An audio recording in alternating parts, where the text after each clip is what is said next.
안녕하세요. 부활하신 후 빈 무덤을 확인하는 제자들입니다.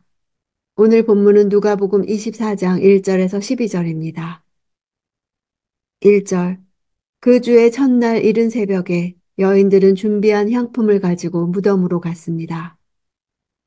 예수께서 안식 후 첫날 새벽에 부활하심으로 안식일을 지키는 유대교의 전통과 다르게 기독교가 일요일에 예배를 드리게 되는 새로운 전통이 수립되는 계기가 됩니다.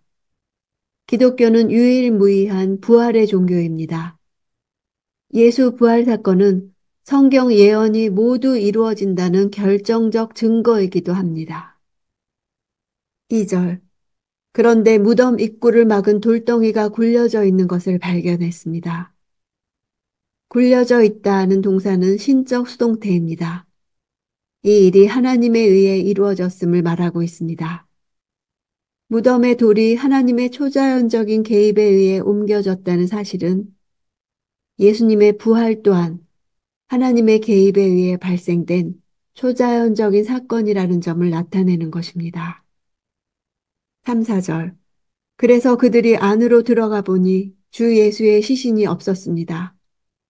그들이 이 일에 대해 어찌해야 할지 몰라 당황하고 있는데 빛나는 옷을 입은 두 사람이 갑자기 그들 곁에 섰습니다.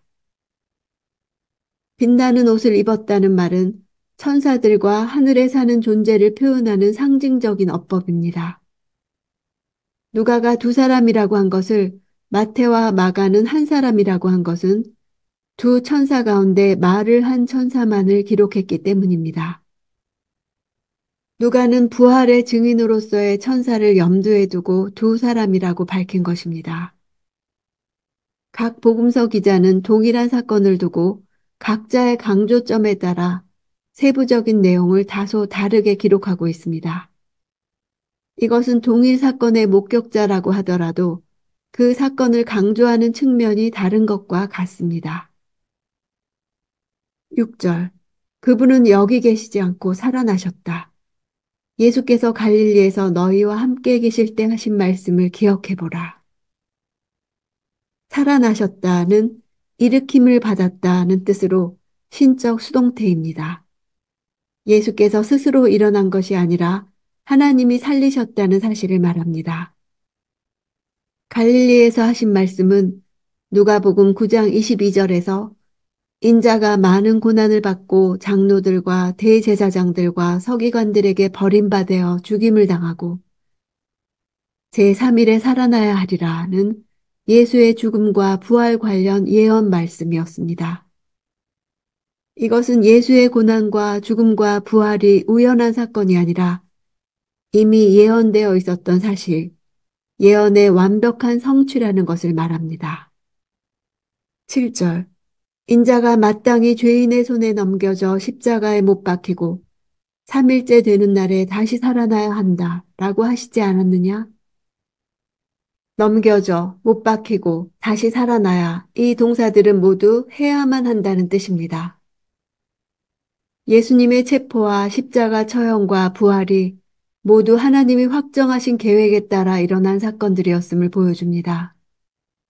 이 일들은 예수께서 구속사를 이루는 데 있어서 필연적인 일들이었습니다. 8절. 여인들은 예수의 말씀을 기억했습니다. 천사의 말을 듣고서야 비로소 여인들은 까맣게 잊고 있었던 예수님의 말씀을 기억했습니다. 여인들의 이름을 일일이 쓴 것은 증인 충족 숫자 2명을 훨씬 넘었다는 뜻입니다. 부활 소식을 여인들을 통해 처음 전했다는 것은 오히려 부활에 대한 증거가 됩니다. 부활을 날조하고자 했다면 여인들을 공식적인 증인으로 등장시키는 어리석은 짓을 하지 않았을 것입니다. 유대법에서는 여자가 공식적인 증인으로 인정받을 수 없었기 때문입니다. 11절. 그러나 사도들은 여인들의 말이 어처구니 없게 들렸으므로 그 말을 믿지 않았습니다.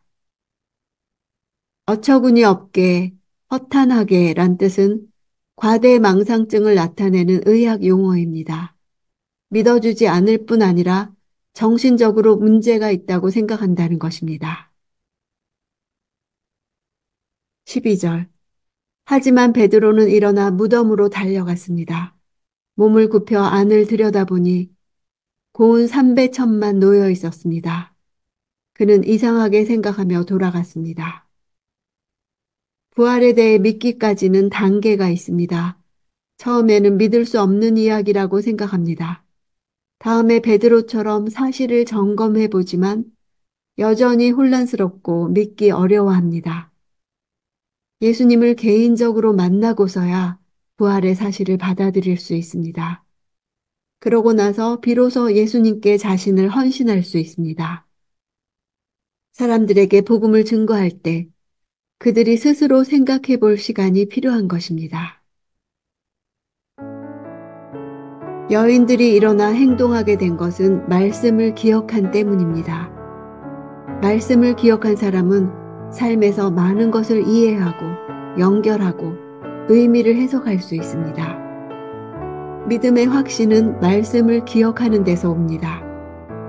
믿기지 않는 일이 일어날 때 내게 뭐라고 말씀하셨는지를 기억하라는 하늘의 음성을 듣기 원합니다.